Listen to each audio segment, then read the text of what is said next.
Now, when you're building a character, one of the things that you have to remember is you have to choose your scaler wisely. There's a lot of different ways that you can potentially scale your damage.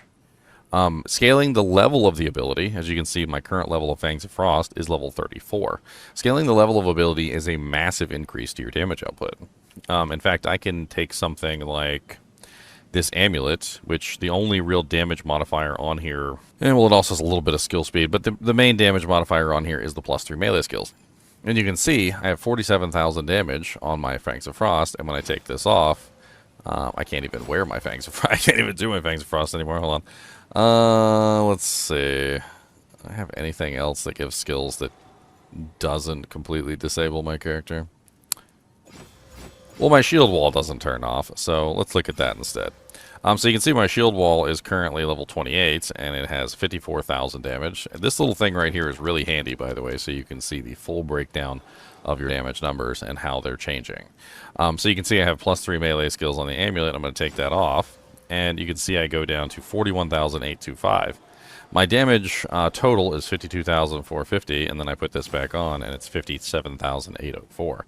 So the +3 skills is giving me a large amount of base, and my percentage increases across the board are changing. In Path of Exile 2, you can sort of see how an ability will affect your character by just simply holding your mouse over it and holding the Alt key down. You can see right here, it's showing me that I'm gaining from 45,400 to 48,313 with this particular ability. This is another one of the synergies, right? And this is an interesting one to talk about because you can see this one says 2% increased attack damage per 75 item armor and evasion on the equipped shield. Now, how is this really any different from Diablo 2 that adds, you know, like 12% increased damage per skill point, right? Like, how is it really much different than that in this regard? Because when you're looking at it, it certainly seems like it's written the same way. So what's the order of operations for the game? Well, if you want damage output, and you know a lot of people do want damage output, what they're doing is they're building the skill level of the ability. So let's actually write this down as a order of operations, right?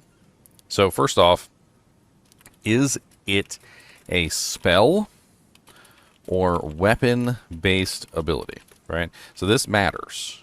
If it's a spell ability, then obviously you need to prioritize scaling level. Level is the most important thing for spells, and it's going to get you the most amount of damage for spells out of just about everything.